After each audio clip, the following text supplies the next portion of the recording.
music for so many years, and then you became famous. And you knew then you were going to... Fascinating. Good morning, everyone. Sorry, you're joining us in progress, I guess, right? That's right. We're talking here about singing and dancing. We've got some special guests that are going to be talking to us. First, welcome to Good Morning America Sunday. This is Asha Blake.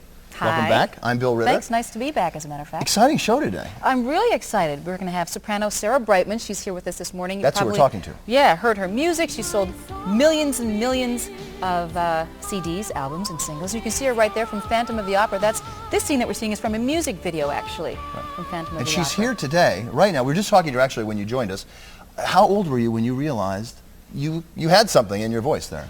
I think I must have been about 3 or 4 when you start to sing nursery rhymes. Yeah. And although I trained as a classical ballet dancer after that, because there's nothing really you can do at that age with your voice, I knew that was always what I was going to do. Mm-hmm. And you have a new CD out, and this is what's fascinating, because a lot of people know you've done Phantom of the Opera, Cats, musicals, but she's also done pop, techno-pop, opera, classical. I don't think there's anything you can't do.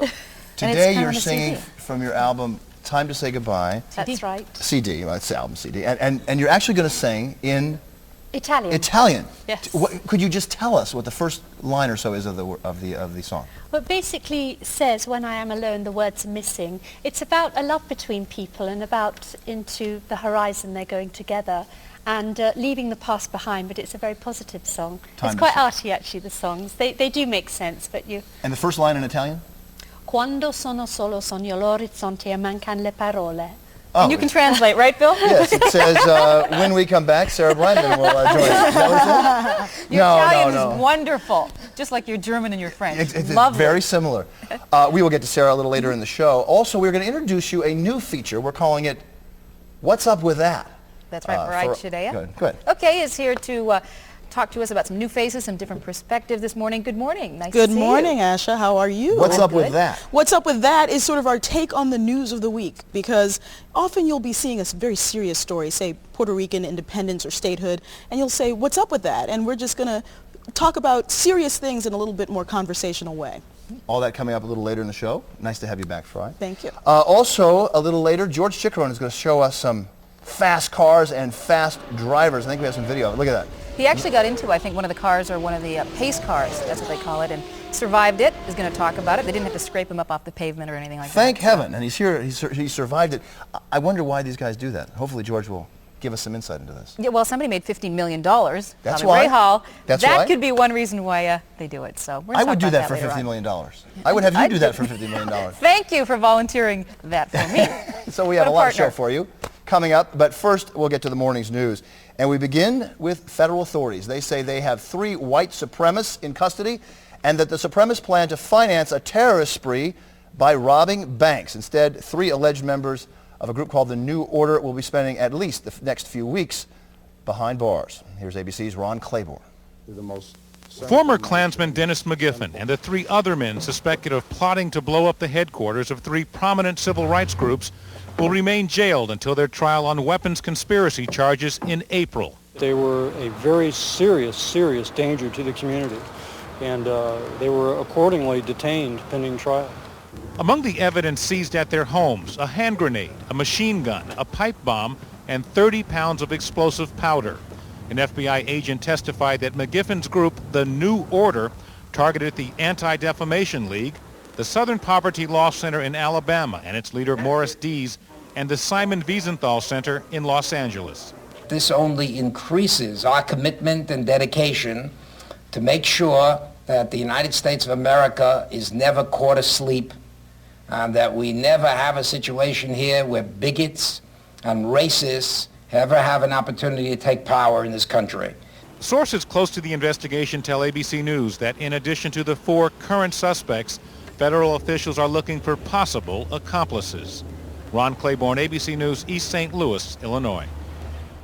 And speaking in Germany this morning, U.S. Secretary of State Madeleine Albright continued to put international pressure on Serbia to end the fighting in Kosovo. But Serbian officials say they are targeting Albanian separatists who are terrorists threatening the region, and the battle continues. The BBC's Paul Wood is there. The police operation against the Kosovo Liberation Army seems to be in its final stages. At a news conference, a police commander says action was necessary because of what he describes as a growing terrorist threat. Our offensive is justified, he says. We were protecting the population. The police display a large arsenal of weapons they say were seized from KLA homes. This is reputed to be the KLA commander, reportedly killed in the police offensive. The authorities say these weapons have been used against both Serb police and civilians, and also Albanians labelled as collaborators. The Kosovo Liberation Army appears to have been routed by the superior might of the Serbian security forces. But groups of armed Albanian men have taken to the hills, some intent on revenge. A conflict will probably continue here for some time to come, with both sides deaf to pleas of restraint from the international community. Paul Wood, ABC News, Kosovo. Former anti-war radical Catherine Ann Power stunned members of her parole board this week when, after a 3-hour hearing, she decided to stay in prison. Now, you may remember Power gave herself up in Oregon in 1993 after living for 23 years on the run. She's now serving time for the death of a police officer during a 1970 bank robbery in Massachusetts. Claire Schroeder is one of the children of that slain police officer. She was at the parole hearing to make sure Power remained behind bars, and she joins us this morning. Ms. Schroeder, good morning. Good morning. You heard Ms. Power gave, I guess, a pretty emotional apology to the parole board after hearing some of what your family had to say. Do you accept her apology? Do you forgive her? I can say that I accept her apology. I think that it was sincere, and I think that she has come to realize that her actions caused a great deal of harm and pain to other people, and I think that we can accept her apology. In terms of forgiveness, I think that that's an issue that will take some time, and I think ultimately the person who most needs to forgive her is no longer perhaps here to do so, and so I'm not sure forgiveness is something that necessarily Catherine will get. That would be your father, of course, I assume you're Yes. referring to. There are those who have suggested that Ms. Power didn't have much of a chance anyway of getting out this time, and so she was sort of setting the stage for perhaps getting out on parole next year. It's a skeptical and cynical view of that. How do you feel about that? Yeah, I've heard those comments also, and what I can tell you is that I perceived Catherine's apology as being very sincere. I mean, she was a very emotional woman. It was a very emotional hearing for her, as well as for us in a different way. And I do believe that her apology was sincere, and for the first time it was an unqualified apology. And you know, if it's part of a strategy, I guess so be it, but I don't think that detracts necessarily from the sincerity of it. Briefly, Ms. Schroeder, will you oppose parole next time? Well, I think my family and I will have to look at what the circumstances are, but at least in a theoretical sense, I am still opposed to parole. Okay, Claire Schroeder joining us this morning from Boston. Thanks for joining us, Ms. Schroeder. Thank you very much. All right, up next we're going to switch gears a little bit, Bill, and talk about nagging. It is the conversational equivalent of a broken record, you could say. Do you nag? Your wife, Oh, your yeah, kids? I'm a big nagger. I'm a self-confessed nagger. We're going to hear about that, and we've all done it or had it done to us, and we'll talk to the experts about it. I'm going to a 12-step program for nagging, actually. And we will discuss this. It's a big therapy thing coming up. Stay with us. In the Sunday forecast, showers and thunderstorms will drench much of the eastern and southeastern U.S. today. Snow will stretch from Oklahoma across the western Great Lakes, with high winds whipping up blizzard conditions in some areas. The Pacific Northwest and portions of California can expect some rain, with snow likely again across parts of the Rockies. Across the plains, highs will range from the teens and 20s in the north, 30s and 40s in the central plains. In the northeast, highs will be mostly in the 40s and 50s, and much of the Pacific Northwest will see highs in the 40s. Now, for more on your local weather forecast, check out abcnews.com on the World Wide Web or on AOL. And GMA Sunday will be right back after this. Good Morning America Sunday's weather report is brought to you by the Go RVing Coalition.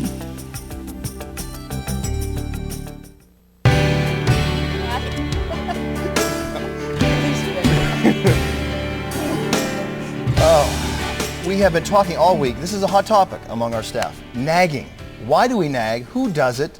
You know, do you only do it after you're married? I'm a confessed nagger. My children will tell you this. My family will tell you this. Everyone will. And you don't have a problem with it? And you think it's I think I would constructive? probably rather not nag, but it's sort of in my tradition. So, It's in your genetic makeup, Something perhaps. like We're going to that. hear about that in a story, as a matter of fact. Steve Fox has been looking into why so many of us, both men and women, people nag the ones that we love, and whether it's an effective way to get what we want. Do you get what you want when you nag? I don't nag, and I get what I want. So Stop asking me that question. quit nagging me. Hi, Steve. Hello, Ashley. Nice to see you. Hello, Nice Bill. to see you, too. It is not very romantic to think of nagging as the universal language of love, but it's certainly a dialect we are all familiar with. In fact, none of us needs a translator to recognize nagging when we hear it. Wash the dishes. Leon, do this. Leon, don't do that. What a house. What a life. It is the soundtrack of the American family, Have you taken out the trash? universal discourse of domestic life. Wash the dishes, please. Just ask the members of the St. Clair family of suburban New Jersey. Who's the nagger? Who's the main nagger? Back there. You. Do you consider it nagging? No, I consider it helpful reminders. Frequent. Sometimes, Repeated. often, Irritating. yes. Did you go to your boss today? At some time in our lives, we've all done it over and over again. Did you demand, on behalf of your unhappy wife and child, more of the wherewithal to buy the necessities of life? Did you? It's an impulse that's hard to control. Scrape the surface of a nagger and you find someone who is well-intentioned to encourage and support a change that they think is important. To nag is to be a parent. Mother doesn't like it a bit when you dilly-dally over your meals like this. Did you understand that they were doing it because they wanted the best for you or what they thought was the best for you? No? No way. No. I thought that this was like their sport, their recreational activity. But honey, what do you want to do today? I'd like to nag. Okay. You know, and then they'd find us and like torture us. And sometimes it works. When she was younger, Jessica and her mother battled frequently over her piano lessons. And I would sit there for 30 minutes yelling. But then I eventually practiced some of that time, and now, you know, I'm an accomplished pianist. So I thank her for nagging me. I can't believe I'm saying this. I do. I thank her for nagging me. But often, nagging just makes things worse. Nagging was one of the subjects studied in a nationwide poll conducted by Joan Chiramonte. I think there's a point where it's no longer effective, where you sort of tune out to it. Every night for the last 20 years, I've been at him about it. Does it have any effect on him? No, not a bit. If you nag too often, then it becomes sort of a regular thing and becomes sort of jaded toward nagging, so. It is an art form. I mean, you have to get very creative when they lose their hearing. Get into that room! And if nagging your kids only works sometimes, research shows that hounding your spouse hardly ever does any good. Nagging has an intent of criticism or put down, and I think that's what makes nagging such a turnoff. In her study of effective ways to get an adult partner to stop smoking, Dr. Ostroff found that nagging was counterproductive. It's annoying, it's upsetting, and it makes people more upset and less likely to change. You're a worm, that's what you are, a worm. Over time, if you put down someone over and over, what you're in fact doing is eroding their self-confidence and self-esteem. At its best, nagging is effective but irritating. And when it fails, it can make things worse. So why do people do it? Because they need to control certain things. And while there's no definitive scientific proof, there is some evidence that nagging may be not just inevitable, but also hereditary. Jessica, since you have studied at the feet of a master, as it were, do you think that you will be a nagger? Is this an inherited thing? I unfortunately have heard in the tone of voice, and maybe Ryan will do something that annoys me, and I'll say something, and all of a sudden, it just comes over me. I've become her. It's happening.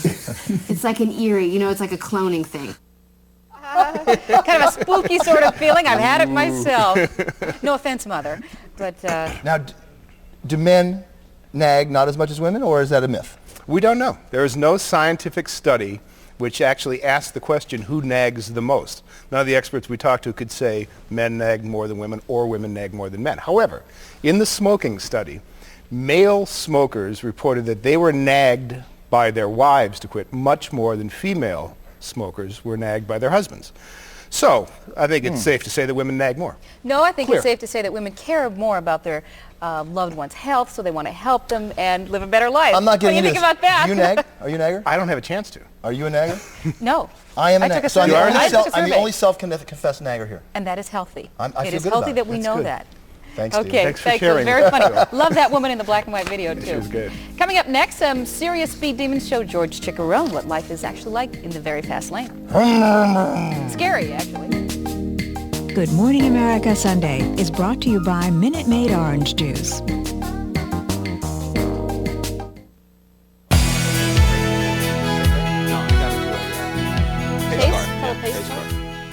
On March 15th, write it down, the Championship Auto Racing Teams Circuit, that is CART, C-A-R-T for short, begins another season in the fast lane. That's right. Actually, it's a very, very fast lane, and we have asked our intrepid contributor, George Chickarone, to do a speed check at spring training outside Miami. He did it, and he's back, and he's alive and in one piece, and for that, we're very thankful. And they didn't let me near any of the money cars, you know. But you drove a fast one? Well, I drove a pace car. I didn't drive Did when you I sat drive it, there. or were you sitting there? I gave directions. Okay. And that's kind of You were in the back seat? There is no back seat.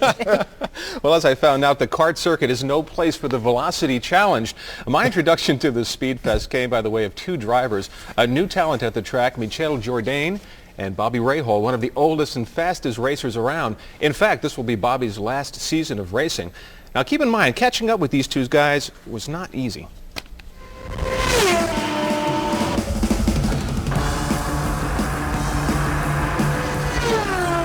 Fast, flat out, like a streak. Pedal to the metal, rubber to the road.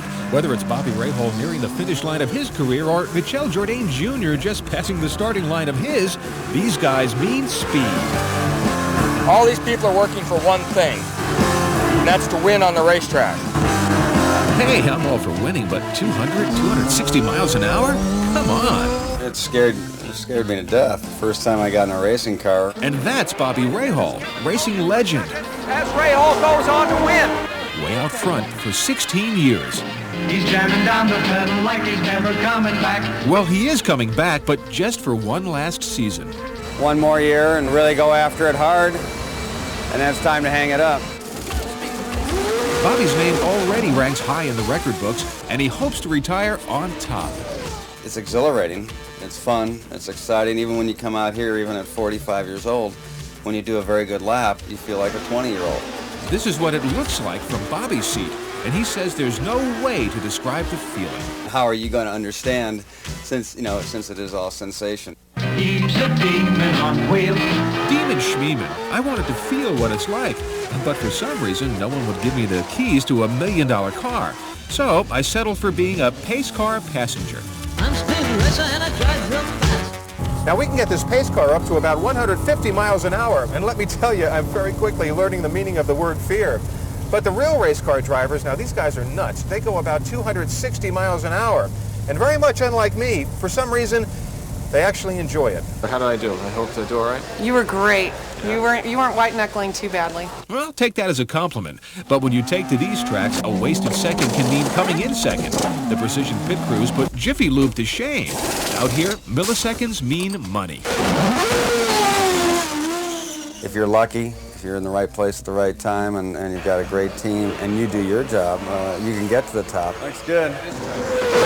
You also need the latest technology to get there. Computers measure everything from tire pressure to fuel mix. Maybe that's why they call them laptops. What's this high-tech thing? You guys make buns out there? Oh, I think it was designed by NASA for a trip to Mars. Hey, could you autograph this for me, bro? Michel Jourdain Jr. here hopes to be the next Bobby Rahal. He's not yet near the top, but at 21, he has plenty of time to shave seconds. When he qualified for the circuit at age 19, he was the youngest driver ever. Actually, I started driving when I was 7. He took to the track 5 years later, when he could see over the wheel. Michel's mom back in Mexico City wasn't big on this risky racing. She wanted him to take a different road. And at the beginning, she tried to push me into tennis or into playing piano or soccer or swimming. When he was very little, he said that he wanted to be a soccer player, but he was very bad. Ouch. I guess dads don't lie. Still, he and his father have a special relationship and a shared passion. This is what I did all my life, and my brothers. So we're a racing family, so to me it's a real dream to see my son over there. Michel has plenty of people giving him pointers. Plenty of people. But as last year's most improved driver, he can certainly tell the pros from the pretenders. So while one racer looks forward to 20 years at full speed, another is planning to downshift to a slower lane. And when he leaves the track and hits the highways, he'd better look out for that radar in the sky. It was an airplane that caught me, and the policeman on the ground, you can hear him say to the guy on the plane, goes, "You aren't going to believe who we've got." And I can hear the guy on the airplane say, "Tell him I always wanted to meet him." And I said, "Well, I'd like to say the same," you know, obviously.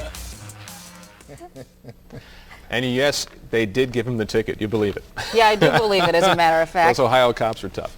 You know, it's also interesting how many people they travel with and their crew, and they have a Oh, chef, yeah. and that makes 300 meals a day. It's like a circus. It really is. And Bobby, because Bobby's at one end of the spectrum, he's won like about $16 million. The other guys, like Michel, he's passing a half for gas money, kind of, but he's made like $500,000 so far. Yeah, but they pennies. travel with, let's see, I got the stats, 65 people he employs. They travel with 40. He has 2 hospitality units, 2 tractor trailers, a chef, a commercial oven, which I was very impressed with, and a slicing machine. I love that part. A slicing machine. I noticed a female driver, George, in the pace car. Yep, and the whole team, they're all females in the pace car circuit. I love that stand-up, by the way. You weren't looking at the camera. You were looking right ahead. We'll be right back. Thanks, George. Thank you. Where's my CD? You have your CD. Here's my We each CD. have a CD now. Yeah, good now. Sarah Brightman played a starring role in Phantom of the Opera when she was just 24. No, she was not the Phantom. No, she wasn't. She was Christine, for that matter. And for years, her name has been linked with the man who created that role for her, her former husband, Andrew Lloyd Webber. You might have heard his name around somewhere. But now Brightman is hoping to move forward. Her new CD is called Time to Say Goodbye. Its title single has already sold, you know how many? 4 million copies in Germany. It's become the biggest selling single ever, and Sarah Brightman is here with us now. Thanks for coming here. I'm glad to be here. We were talking about opera singers' attire. Mm-hmm. This is quite an outfit, especially for a Sunday morning. Thank you. Well, you have to find dresses that you can breathe in.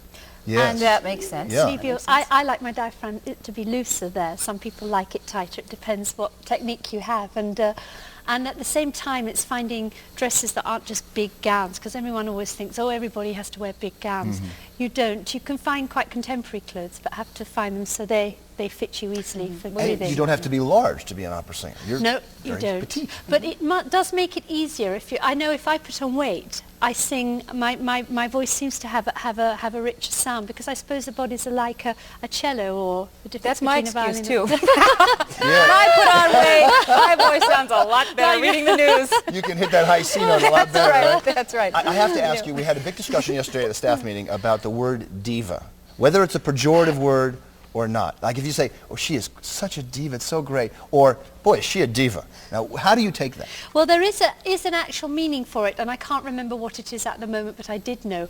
But I've always heard diva as in some ways quite a negative word, because people always think of divas as difficult, as demanding, throwing strops right, and all of those kind of things. So I always, when people call me a diva, I always go no. But I'm sure if I could only remember the actual meaning of it, it has a good positive meaning. Mm-hmm. Well, you know your CD, we were listening to it, we heard you practice a little bit earlier. It's beautiful. It combines so many different things. You sing in Italian, Hebrew, Spanish, English. It's Berlitz all wrapped up in one there, isn't That's it? right, that's right. And you're going to sing a little later for us. We're going to take a Yes. commercial break now. Okay. You're going to sing at the top of the next half hour, so stand by. And the next half hour, you're going to sing your whole song. Right. Thank you for joining us. We're so excited. Thank you. All right. Okay, We'll back be in a right back. second.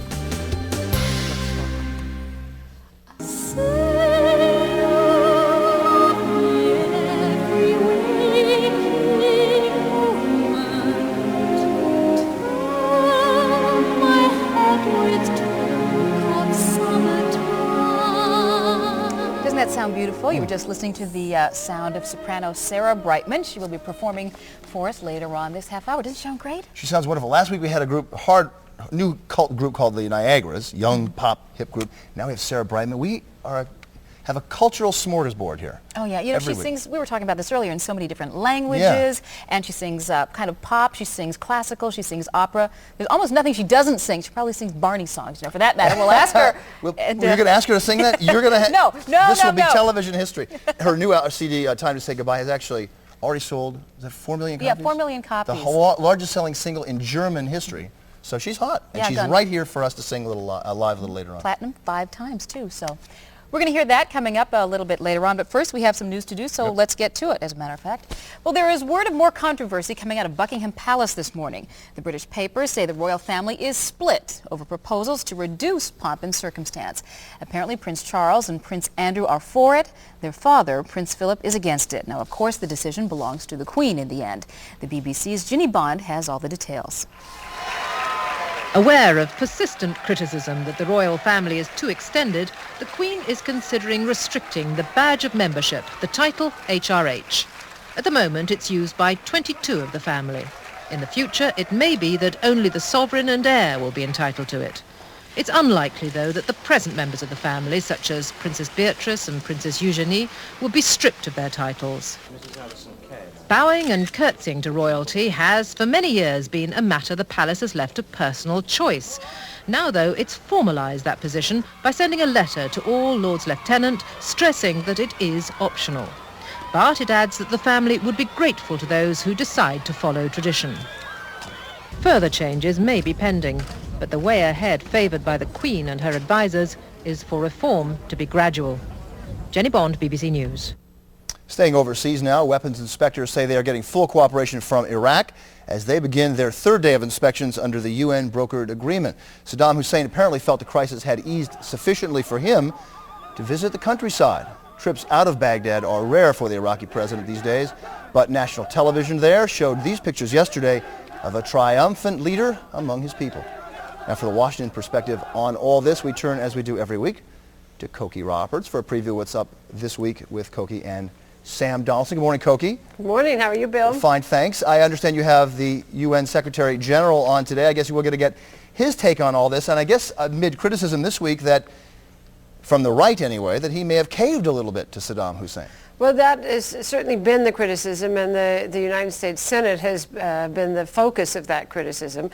I think there might be some easing of tensions having gotten inspectors in there, as you just showed, particularly since earlier this week one of those inspections was under the direction of Scott Ritter, the American who was earlier this year accused by Saddam of being a spy and being forced out. So the fact that he was in there, he was able to do the inspection, has clearly made things better. But, you know, the sensitive sites have not been gone to, and this whole new regime of having diplomats go into the presidential sites has not been tried yet. So there's still lots of testing to do here. And the U.S. is still on full military alert. Let's not forget that. Well, and that's part of why it's probably working so far. Exactly. The question is what happens at some point if the carriers come home. You're also going to have on Senator Fred Thompson, who led the campaign finance hearings. I guess he came out with a report, some of it pretty interesting, concluding that Beijing plotted to influence the U.S. political process. That has not gotten a lot of big headlines this week.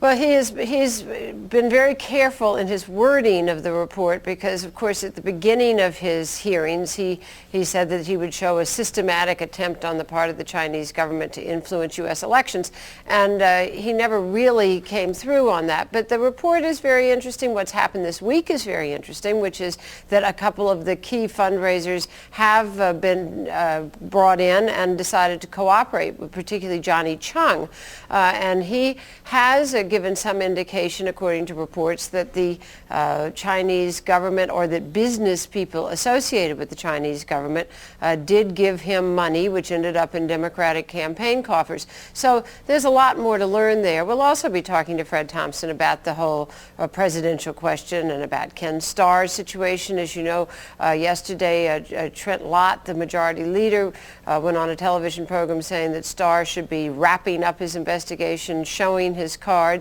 We'll see if Senator Thompson agrees with that. Okay, Cokie Roberts. A little later on, we'll see you on This Week with Cokie Roberts and Sam Donaldson. Thanks for joining us. Good to be with you, Bill. Have a good Sunday.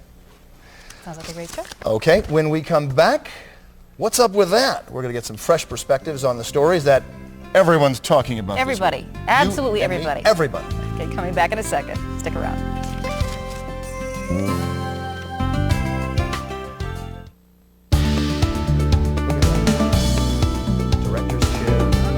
Very nice. We are introducing a new feature this week. It is called What's up with that? And as the name suggests, we're going to be focusing on the stories in the news that everybody is talking about. We're going to go from serious to, well, not too absurd, but maybe bordering on the absurd. We've asked 3 panelists to give their take on whatever stories they want to look at. Joining us, ABC News correspondent Farai Chideya. That's me. Very good. The opinionated Chris Cuomo, if his name is familiar, that's because his father is the former governor of New York. And Self magazine writer Catherine Davis. If her name is familiar, who are your parents? Hugh and Helen Davis. Hugh and Helen Davis, who don't know them. Right. Well, you guys have at it. Good luck. That's right. Thanks, Bill. Well, you know, it's been a crazy week, and you've got Latrell Sprewell, who 3 months ago choked and punched and threatened his coach. Now he's back on the team. The arbitrator said that he could go back and start making that $17.5 million 2-year contract again. And then you've got another bad boy, Robert Downey Jr., in jail for drug possession, and he's also been allowed to leave jail and go out and make his living. So we've got the 2 bad boys, what you going to do first? And Catherine, what do you think about that? Well, what's up with that? Personally, I don't think that they fall into the same camp. I mean, 2 bad boys. I actually agree with the arbiter's decision on Sprewell. I do think the penalty was excessive. I mean, 1 year. He was a king of bad behavior. He was a king, but I think $6.4 million is a lot. And I think that the fault should not lay, I mean, on the player, he should be responsible for his actions. I think $6.4 million, he's responsible for his actions. And 1 year is excessive. I mean, a professional, people keep comparing it to the real world if you punched and choked your boss. Well, this isn't the real world. I mean, basketball emotions are high. You've got a coach, drilling you. Who apparently has some personality issues possibly, himself. Yeah. That's right. They say that, PJ Carlissimo, the coach, maybe didn't have his hands clean. But when we're talking about whether or not it's excessive, Dean Furyk, he's the dean of the law school that I went to, a lot of respect for him, and he said clearly in his opinion, I'm an arbitrator. Arbitrator is about not a court system, it's, practicality also. And the NBA here, they should be disappointed with themselves because, his decision was largely based on the fact that they'd never done anything this tough before. So if they learned to deal with these players and weren't so lenient on them, are the players immune? Are they now, they have no limits? No, they should have limits. The NBA should be tougher on these guys. They shouldn't be kicking people, doing, when they do drugs, they should go to jail like everybody else, What do you do if you're home? You're like, well, he just choked his boss, or this guy does drugs, but it's okay because he makes a lot of money and can dunk basketball. It's a bad message. Well, speaking of drugs, I mean, what about Downey? He is an actor who's got a couple of movies going on right now, and he was allowed to leave jail to retrack some of the sound, and apparently he was, out with the sheriff's deputies and, hey, signing autographs. Hey, I'm going to take you to the commissary. Why don't we have lunch? I don't think Robert Downey Jr. should be allowed out of jail as many times. I mean, he's got a serious drug problem, and the judge who sentenced him to 6 months said, I don't care who you are, I care about the life, there. And if he cares about the life, then he wouldn't be sending him to studio sets where drugs are accessible.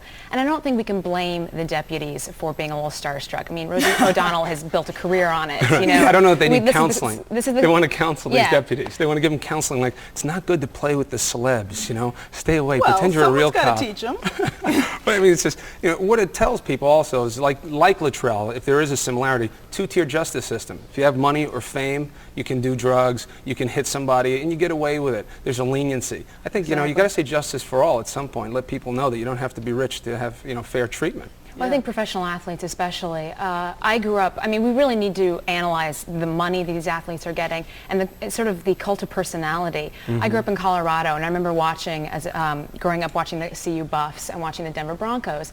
And I remember they would talk about the players and give their stats along with their charges, ranging from assault to rape. And 1 year alone, the Denver Broncos had 8 different players who had various charges. 7 of these players admitted guilty to lesser charges, but they still played. So, I mean, it's a question of authority. Of course, his coach, this is his boss. Right. It's a question of value, too. The coach makes what, a couple $100,000 a year? They're all making money. There's no question about that. But it's a question about, your value to society. And I think that if you want people to look at these, athletes, let's be honest about them. They're just regular people that do bad things. I think that, at some point, someone has to draw the line. I mean, I don't care. I mean, basketball players are great, but they're at the top of the income scale of society. And if we don't hold them accountable as role models, then what's going to happen? If Latrell were a regular guy, we wouldn't be talking about how many millions he was going to lose. It'd be years of his life in jail. Because if you choke someone ordinarily, you go to the big house. Exactly. Well, now I'm going to have to for choking someone though. Choking, then 20 minutes later you come back, you try to choke them again. You're a big man. You could kill someone like that. You really could. All right, I have to switch up the topic. I know. Puerto Rico, Puerto Rican independence, Puerto Rican statehood, Boricua. What do you guys think? I personally, having been here in New York for 8 years, know so many Puerto Ricans who go back and forth between the mainland and the island, and I think they should have the right to determine exactly what they want to do. Obviously, this week the House agreed to let them have a vote on whether or not they wanted to become a state, and there's a huge amount of xenophobia saying, oh my gosh, we can't have these Spanish-speaking people being the 51st state. What do you guys think?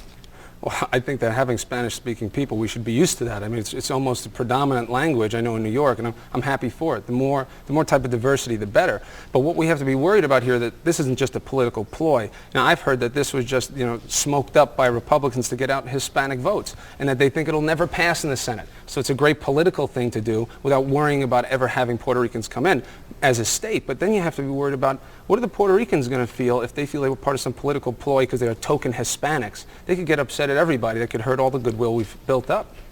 Well, particularly the government in place now. I mean, politicians in Puerto Rico overwhelmingly support Republicans here, and Puerto Rico has a higher voter turnout than any of the 50 states. So there's obviously some political maneuvering going on. I'm just a little curious about the timing. I mean, obviously it's a 100-year anniversary of their independence from Spain, and then in July it'll be our 100-year anniversary of us coming in politics, and taking over. Politics. The millennium's coming up, but it's like they just had a plebiscite in 1993. What's the rush? I mean, they decided then, and it was close. I mean, I think we need to wait until there's an overwhelming desire for them to be statehood, for statehood to occur. But why do they have to even be a state? Why does America have to draw everybody in? Why can't Puerto Rico be Puerto Rico? Well, that's the question. And this has been great, so we now know what's up with that, and I'm going to go back to Bill. Where are you? There you are. Hi. Well, that was fun. Did you guys have fun over there? Oh, yeah. You know it. There were no fisticuffs. We were counting down. That'll be next time. You've got to have us back next week. No boxing gloves. All right. We'll see you guys next week. All right. When GMA Sunday continues, the new sound of Sarah Brightman. I can't wait. Yeah. Me too. Oh, Sarah. Okay. Wow. You get cold. It's cold in here. We don't want you to get too cold. Sarah Brightman is here. Oh, there you are. The folks, not here, here. The folks at Berlitz would appreciate Sarah Brightman's new CD, which includes songs in, get this, English, Italian, Spanish, and even Hebrew. You don't know enough languages, Sarah, I'm afraid. No, just four? Okay. It's called Time to Say Goodbye, and true to its title, it marks a departure, actually, for British soprano Sarah Brightman, for those of you maybe who didn't see our interview earlier. And, your name's been linked to musicals, opera, classical, all sorts of things, sold millions of albums.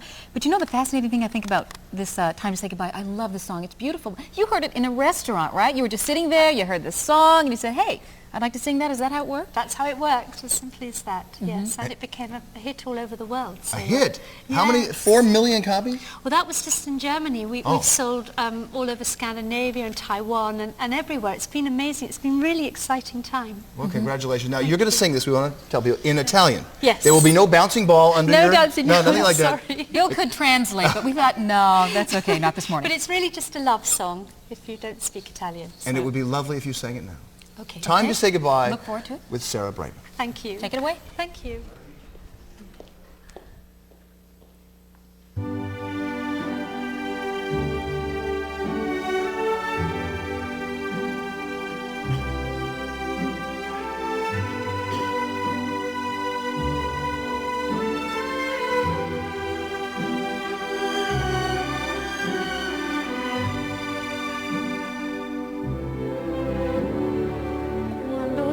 Solo sogno l'orizzonte e mancano le parole.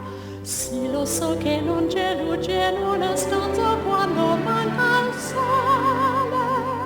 Se non ci sei tu con me, su le finestre mostra tutto il mio cuore che è acceso. Chiudi dentro me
mio l'orizzonte mancan le parole, e io sì lo so che sei con me, tu mia luna, tu sei qui con me, mio sole, tu sei qui con me, con me, con me, con me.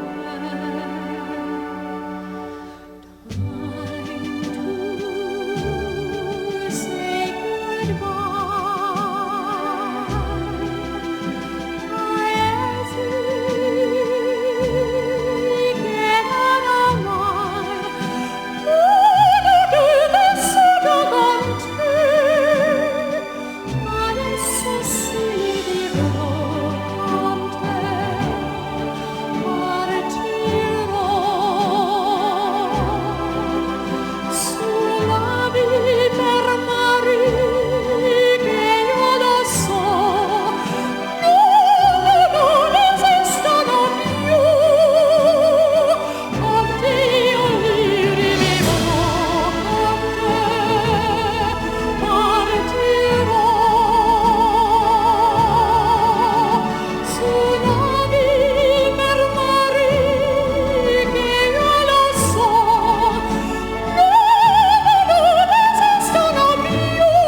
Good Morning America Sunday is brought to you by Puffs.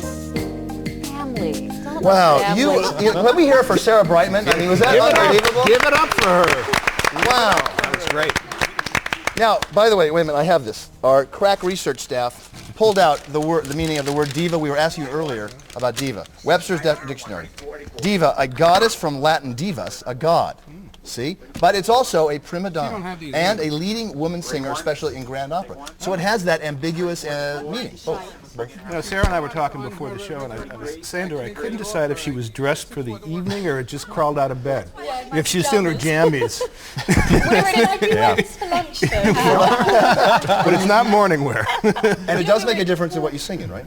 You like these expandable kind of dresses? I like dresses that are tight but expand so that your rib cage can go out. Yeah. You know, it was funny. A couple weeks ago, we're down in the bayous where they're playing, the washboards and kicking the dog for, backup. And to hear this, it was just brought a tear to my eye. It was beautiful. You heard that in the bayou? Not quite. No. Oh, just the other side of the scale I see what you're saying. You completely. hear it now. I thought you heard that down in the bayou when you were doing Cajun music down there. We're talking washboard down there. A couple of program notes before we go. That's right. Later on this morning, on This Week with Sam Donaldson, Koki Roberts, Kofi Annan talk about Saddam Hussein. And World News Sunday tonight for the latest developments in today's top stories. And here's Charlie Gibson with a preview of GMA tomorrow. This week on Good Morning America, our countdown to the Oscars continues with nominee Minnie Driver. Plus, O.J. Simpson prosecutor now turned actor Christopher Darden on Crimes of Passion. And Michael Bolton on his passions. That's this week on Good Morning America. We hope you've had as much fun as we have. Sarah Brightman, thank you so much. Thank you. Steve Fox with nagging, George with race car driving. Well, reporting on nagging. Oh, that's right. I didn't mean to He's say not a apply. nag. No, I'm the nag. That's right. Sarah, that was wonderful. You can do your duet now with Bill, okay? As we go out here. As we go. Good Morning America Sunday has been a presentation of ABC News. More Americans get their news from ABC News than from any other source. ABC News, now always on.